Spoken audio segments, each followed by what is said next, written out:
গরম ছিল না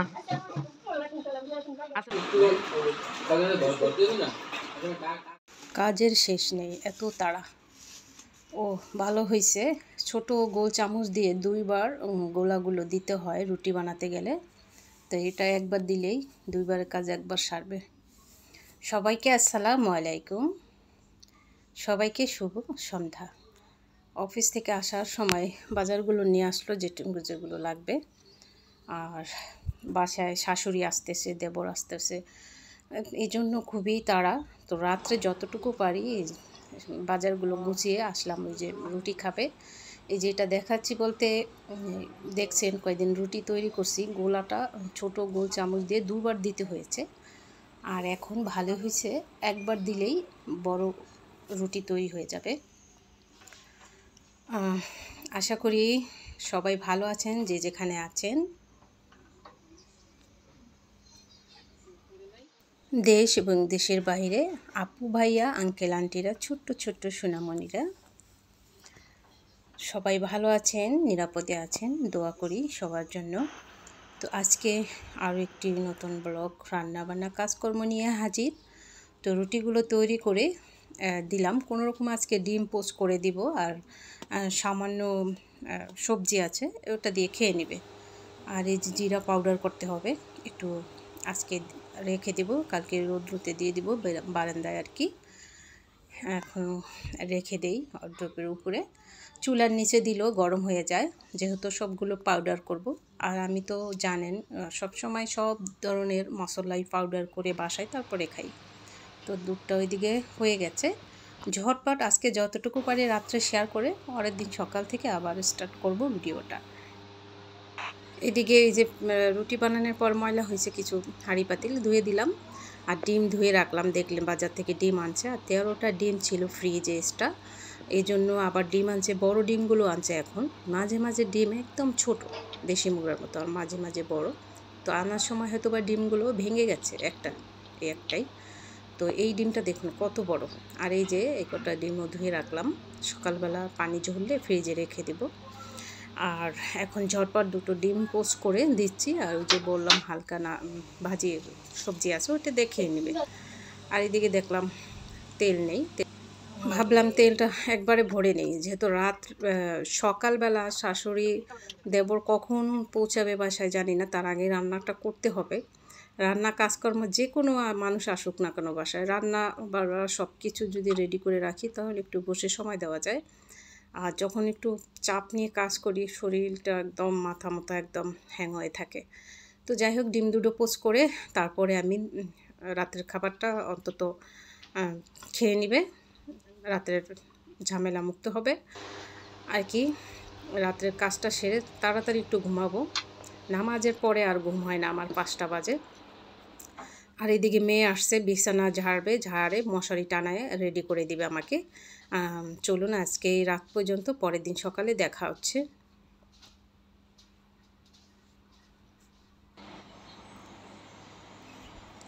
প্রতিটা মানুষের, মুসলিমদের যত কাজকর্ম যাই করি না কেন, যাই ব্যস্ত থাকি না কেন, যত যাই করি না কেন, সব কিছুর মাঝে এই নামাজ আমাদের রাখতেই হবে।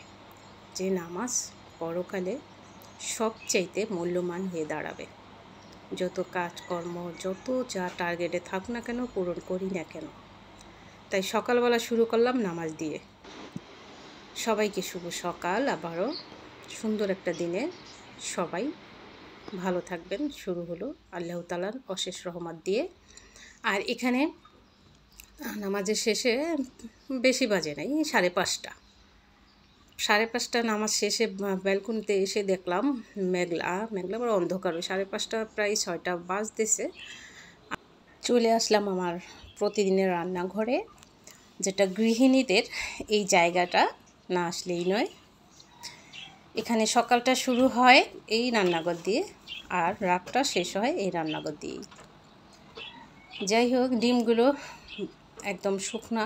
এখন আমি রেখে দেব ফ্রিজে। রেখে দিয়ে দ্রুত যা পারি ঝটপট রান্না করব। যেহেতু দূর থেকে আসতেছে বরিশাল থেকে, যদিও লঞ্চে আসলে অনেকটা আরাম ফিল করা যায়, তারপরও কয়টা বাজে সদরঘাট আসলে ওখানে জেমে তার কোনো ঠিক নেই। তো তার আগে আমি এই যে রাত্রেবেলা ধোয়া পাকলা জিনিসগুলো শুকিয়ে গেছে জায়গায় রেখে দিয়ে এরপর ভাবছি কতক্ষণে ভাত রান্না করব, কতক্ষণে তরকারি রান্না করব, যাতে সেই দূর থেকে এসে হয়তো বা হালকা পাতলা চা নাস্তা কিন্তু ভালো লাগে না, ভাতটাই কিন্তু খেতে বেশ আর কি। তো এই জন্য আরও কিছু কাজ আছে, আজকে প্রচুর কাজ। তো এখানে দুটো ইলিশ মাছ নিয়ে আসলাম, ইলিশ মাছ দুটো আমি ভাজবো, একটু ভেজে হালকা ঝোল ঝোল করে ইলিশ মাছ ভাজা করব। আর গুঁড়ো চিংড়ি মাছ ওই যে দেখলে বাজার থেকে নিয়ে আসছিলাম, সেই চিংড়ি মাছ দিয়ে দুন্দুল ঘন্ট করব। মাছগুলো কেটে ধুয়ে হলুদ মরিচ লবণ মেখে রেখেছি। আর মাথা দুটো রেখেছি লতি আনলে তা দিয়ে ভাজবো, সেই লাগে আমার কাছে। লতি দিয়ে চিংড়ি মাছ দিয়ে এবং ইলিশ মাছের মাথা দিয়ে সেই লাগে। ভাত তো এদিকে বলকানো শুরু হয়ে গেছে, আর এদিকে ইলিশ মাছগুলো ভেজে নেব। আজকে আমি রুটি ভাজার তাওয়াটাই নিয়ে নিলাম, এটাতে সবগুলো মাছ একসাথে ভাজা যাবে। দুইবার করে ভাজতে হবে না, যেটা ভাজা ভাজা করি সেটা দুইবার দিতে হবে। তো সবগুলো একসাথেই হয়ে গেছে।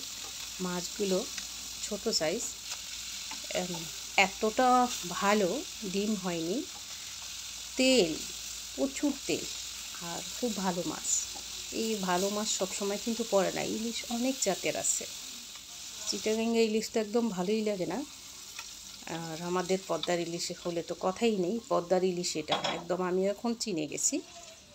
তো হাঁড়ি বসিয়ে দিয়ে এখানে আমি এখন মাছটা হালকা ঝোল বলতে মাছের গায়ে গায়ে দিয়ে দিব, আর পেঁয়াজের বাটা দিয়ে দিলাম এখানে, আর জিরার গুঁড়া, হলুদের গুঁড়া, মরিচের গুঁড়া দিয়ে দিলাম।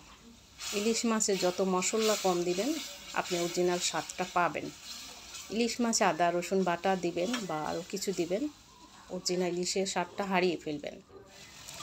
অফ ক্যামেরায় অনেকক্ষণ কষিয়েছি, যদিও প্রথমে পানি দিছি দেখলেন, কিন্তু কষাতে কষাতে দেখুন তেলটা উপরে উঠে গেছে। এখন পানি দিয়ে দিচ্ছি। আর এই দিকে দেখুন অফ ক্যামেরায় কত কাজ করি, কুমড়া কিছুটা ইলিশ মাছের কুলে দিয়ে দিব, তাই একটু ভালো করে এই যে ভাজা করে নিলাম। এইভাবে আপনারা খেয়ে দেখবেন, সত্যি একটা আইটেম দিয়ে ভাত খাইবেন, সত্যি এতটা মজার হয়। কুমড়া এভাবে ভেজে মাছের কুলে দিয়ে একদম ঝোল রাখবেন না। আর দুটো বাচ্চা আমার সকালবেলা হালকা পাতলা খায় দেখুন, তাই ওদের দুটো ইলিশ মাছ গরম ভাতে আর তেল হলে ইলিশ মাছ ভাজার তেল আর মাছ ভাজা হলে ওদের আর কিছুই লাগে না। তো এই এত বিজির মাঝে ওদেরকে একটু দিলাম যাতে আমার মনটা শান্তি হয় যে না ওরা খেয়েছে, ওদের আর ক্ষুধা নেই। প্রায় 7টা 8টা বেজে গেছে প্রায়। তো বাচ্চা মানুষ রাতে খায় না, তো এই যে দেখুন এইভাবে কুমড়াটা দিয়ে দিলাম, মিষ্টি কুমড়াটা কুলে। আর এইভাবে করে সত্যি আপনারা মন ভরে খেয়ে নেবেন। আর যারা ভিডিওটা এখন পর্যন্ত দেখছেন কি না আমি জানি না, যদি থেকেও থাকেন প্লিজ ভিডিওটি লাইক দিন, লাইক দিয়ে কন্টিনিউ করবেন। ভিডিওতে লাইক দিলে যে আমার লাভ হয় তা না, বা কোনো ইনকাম হবে ভিডিওতে লাইক দিলে তা কিন্তু নয়, হয়তো ভিডিওগুলো ছড়াবে। আর রান্নার মাঝখানে আমি আবার ওই দিকে রৌদ্র আসবে তাই জিরাটা আমি বারান্দায় দিয়ে গেলাম। অফ ক্যামেরায় আমি জানেন না কত কাজ করেছি, এত বিজির মধ্যেও কিন্তু কতগুলো কাপড়ও ধুয়েছি, অনেকগুলো কাপড় কিন্তু মেশিনে ভিজানো আছে। আর এই দিকে দেখুন অফ ক্যামেরায় সেই চিংড়ি মাছটা দুন্দুল ঘন্ট করলাম, যেহেতু শুধু ভাজা মাছ দিয়ে খাবে। আর এই যে বেডশিটটা অনেক দিন হয় লাচা হয়েছে, যেহেতু শাশুড়ি এখানে এসে ঘুমাবে তাই ভাবলাম আজকেই চেঞ্জ করে ফেলি।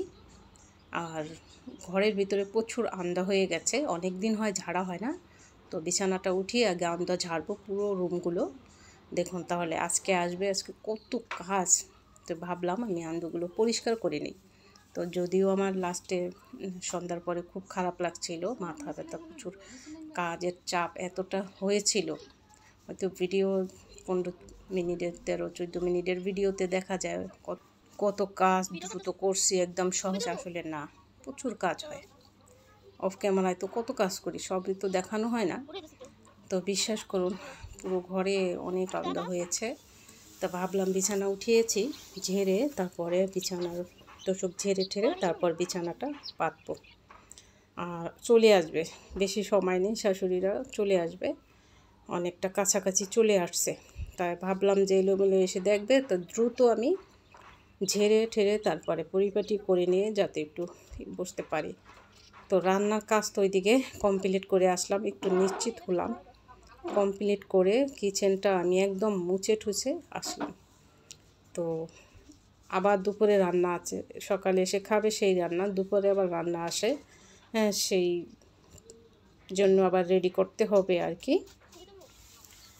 তো এই আর কি ভাজ মতো কাজ করি আমরা গৃহিণীরা।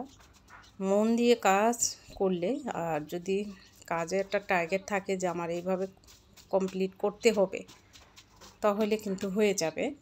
কাজ সহজে আলসেমি দিয়ে কাজ করলেই হয় না। তো এইদিকে তোষকের নিচে ব্যাগ ট্যাগ, শপিং ব্যাগ সব কিছু রাখা হয়। তো যাই হোক, এখন বিছানা রেডি করলে একদম আমি একটু নিশ্চিত। যদিও আমার উপর দিয়ে খুব প্রেশার যাচ্ছে কাজের আর কি। আর একটা কাঁথা, কিছু কাপড় এইটি ভিজাইছি। আর বেডশিটটা আজকে আর ভেজানো হবে না, কারণ অলরেডি এক মিশিং কাপড় হয়ে গেছে ভিজানো আর কি। তো যদি আমার পরিবারে ভালো লেগে থাকে, যারা নতুন এসেছেন, ওয়েলকাম আমার কুকিং ব্লগে। আর ভিডিওর একটি অংশও যদি আমার ভালো লেগে থাকে, প্রিয় বন্ধুরা, অবশ্যই সাবস্ক্রাইব করে বেল নোটিফিকেশন অন করে আমার পাশে থেকে যাবেন। বেশি ভালো লাগলে অবশ্যই ভিডিওগুলো ফ্রেন্ড সার্কেলদের মাঝে শেয়ার করে দিবেন। আর কয়েকদিন ধরে বৃষ্টি হয়েছিল, ঠান্ডা ঠান্ডা, আবার গরম পড়েছে প্রচুর, মানে গরম গরম গরম গরম এই অবস্থা। আবার থুম দিয়ে থাকলে রৌদ্র থাকে না, আবার বাতাসও নাই, তাতে আর গরম বেশি হয়। ছোট বালিশটা ভাবলাম ফেলে দিব, মেয়ে ফেলতে দিবে না। এই বালিশটা যখন ওই যে আপনার চিটাগাং গেছিল ডিউটিতে, তখন ওই পিছনে ব্যথা করে দেখে অফিস থেকে বানিয়ে পিছনে হেলান দিয়ে তারপরে আসতো, বিমানে উঠলে কি বা ট্রেনে উঠলে।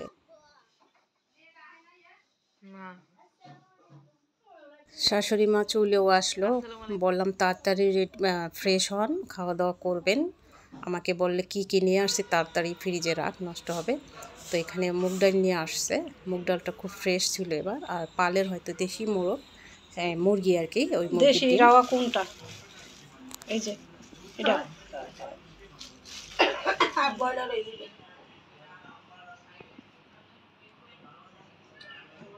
ও ভাই দিয়ে দিয়েছে, ফিরে যেতাম।